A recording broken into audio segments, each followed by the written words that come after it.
আপনি কৃষক, আপনাকে কীটনাশক স্প্রে করতেই হবে।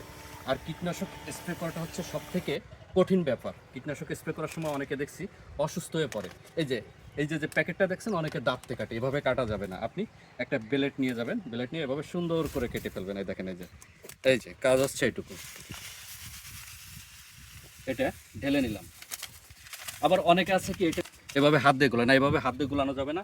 আপনার এই যে স্প্রে মেশিনের যে ইয়েটা আছে, এভাবে দিলে এটা গোলায় যাচ্ছে। কারণ হচ্ছে কি, কীটনাশক স্প্রে করার সময় অধিকাংশ মানুষ অসুস্থ হয়ে পড়ে বা দীর্ঘমেয়াদী ক্ষতি হয়। এই দীর্ঘমেয়াদী ক্ষতির হাত থেকে বাঁচতে হলে অবশ্যই আপনাকে নিজেকে প্রোটেকশন নিতে হবে। দেখেন, এই যে একটা গামছা নিলাম এবার। এটা হচ্ছে খুবই জরুরি। এই যে গামছার যে সিস্টেমটা, অনেকে মাস্ক ব্যবহার করে, ভাই মাস্কে হবে না। এই গামছাটা যত সহজে হবে, এটা মাঝখানে ভাঁজ করে নিলাম।